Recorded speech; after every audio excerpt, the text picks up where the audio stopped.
بسم اللہ الرحمن الرحیم۔ تمام بھائی اور بہنوں کو السلام علیکم۔ ناظرین گرامی، حج کے دنوں میں مکہ میں دور دور سے لوگ حج کرنے آتے تھے۔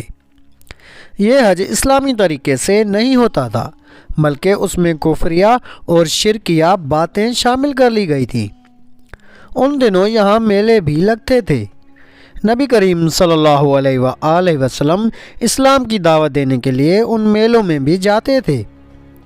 آپ صلی اللہ علیہ وآلہ وسلم وہاں پہنچ کر لوگوں سے فرماتے تھے، کیا کوئی شخص اپنی قوم کی حمایت مجھے پیش کر سکتا ہے؟ کیونکہ قریش کے لوگ مجھے اپنے رب کا پیغام پہنچانے سے روک رہے ہیں۔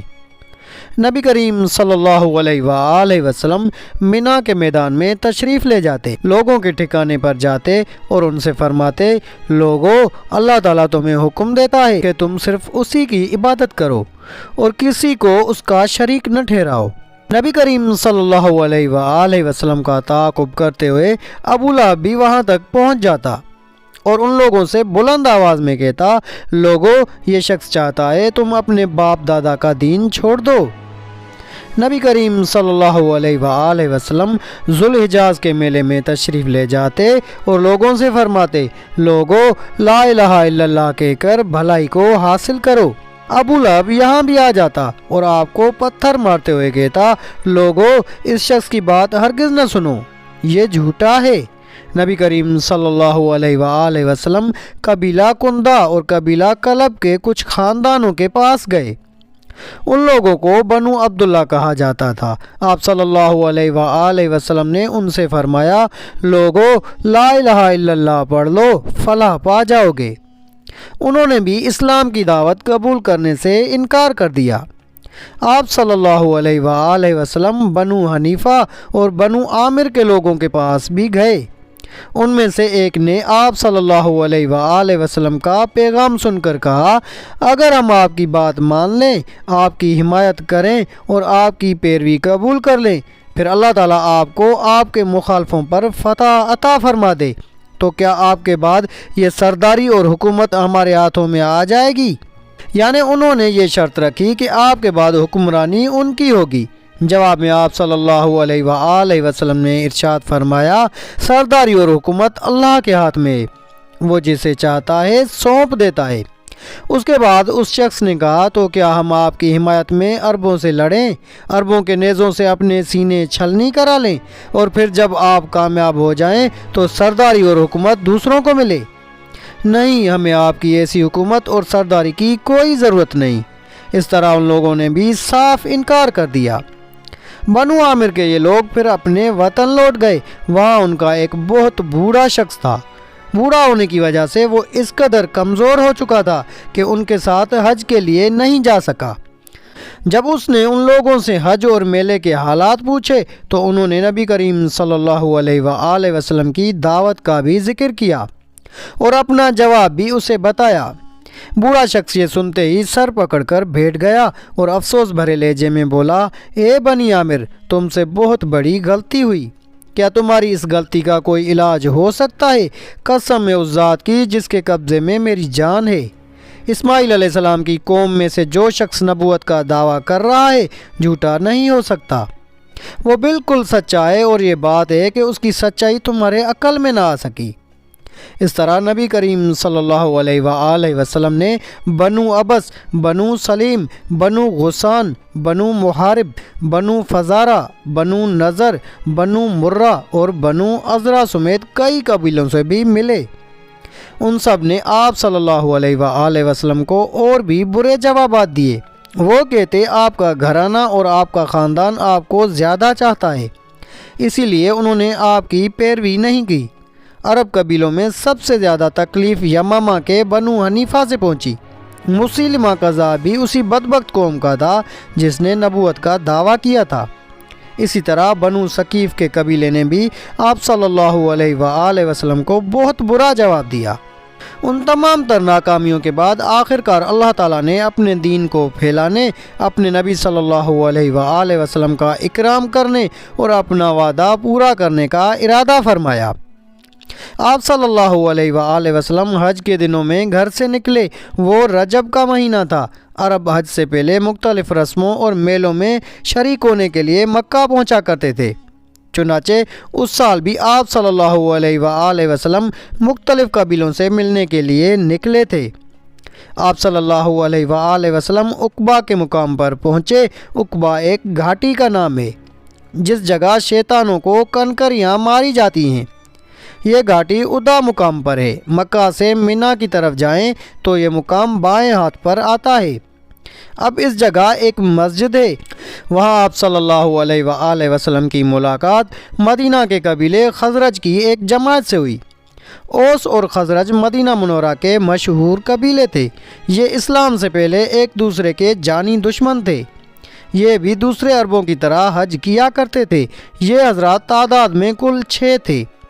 ایک روایت کے مطابق ان کی تعداد 8 تھی۔ آپ صلی اللہ علیہ وآلہ وسلم نے انہیں دیکھا تو ان کے قریب تشریف لے گئے۔ ان سے فرمایا میں آپ سے کچھ کہنا چاہتا ہوں۔ وہ بولے ضرور کہیں۔ فرمایا بہتر ہوگا کہ ہم لوگ بیٹھ جائیں۔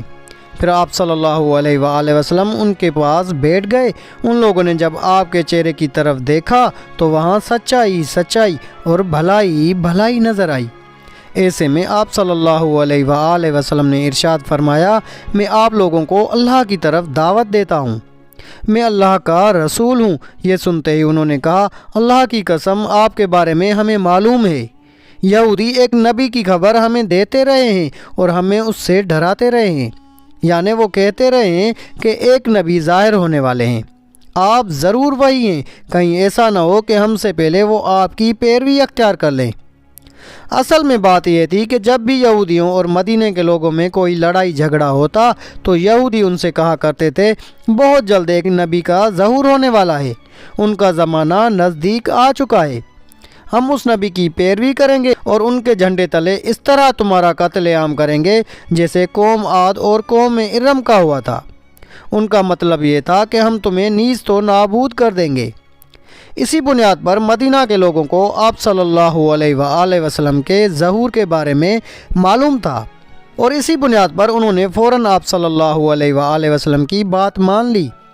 آپ صلی اللہ علیہ وآلہ وسلم کی تصدیق کی اور مسلمان ہو گئے۔ پے در پہ ناکامیوں کے بعد یہ بہت زبردست کامیابی تھی اور پھر یہ کامیابی تاریخی اعتبار سے بھی بہت بڑی ثابت ہوئی۔ اس بیعت نے تاریخ کے دھارے کو موڑ کر رکھ دیا۔ گویا اللہ تعالیٰ نے ان کے ذریعے ایک زبردست خیر کا ارادہ فرمایا تھا۔ اسلام قبول کرتے ہی انہوں نے عرض کیا ہم اپنی قوم اوس اور خزرج کو اس حالت میں چھوڑ کر آئے ہیں کہ ان کے درمیان زبردست جنگ جاری ہے، اس لیے اگر اللہ تعالیٰ آپ کے ذریعے ان سب کو ایک کر دے تو یہ بہت ہی اچھی بات ہوگی۔ اوس اور خزرج 2 سگے بھائیوں کی اولاد تھے، پھر ان میں دشمنی ہو گئی۔ لڑائیوں نے اس قدر تول کھینچا کہ 120 سال تک وہ نسل در نسل لڑتے رہے اور قتل پر قتل ہوئے۔ اس وقت انہوں نے اپنی دشمنی کی طرف اشارہ کیا تھا، لہٰذا انہوں نے کہا ہم اوس اور اپنے قبیلے کے دوسرے لوگوں کو بھی اسلام کی دعوت دیں، ہو سکتا ہے اللہ تعالیٰ آپ کے نام پر انہیں ایک کر دے۔ اگر آپ کی وجہ سے وہ ایک ہو گئے، ان کا کلمہ ایک ہو گیا، تو پھر آپ سے زیادہ قابل عزت اور عزیز کون ہوگا؟ حضور اکرم صلی اللہ علیہ وآلہ وسلم نے ان کی بات کو پسند فرمایا۔ پھر یہ حضرات حج کے بعد مدینہ منورہ پہنچے۔ اگلے سال قبیلہ خزرج کے 10 اور قبیلہ اوس کے 2 آدمی مکہ آئے۔ ان میں سے 5 وہ تھے جو پچھلے سال عقبہ میں آپ صلی اللہ علیہ وآلہ وسلم سے مل کر گئے تھے۔ ان لوگوں سے بھی آپ صلی اللہ علیہ وآلہ وسلم نے بیعت لی۔ آپ صلی اللہ علیہ وآلہ وسلم نے ان کے سامنے سورۃ النساء کی آیات تلاوت فرمائی۔ بیعت کے بعد جب یہ لوگ واپس مدینہ منورہ جانے لگے تو آپ صلی اللہ علیہ وآلہ وسلم نے ان کے ساتھ حضرت عبداللہ ابن ام مکتوم کو بھیجا۔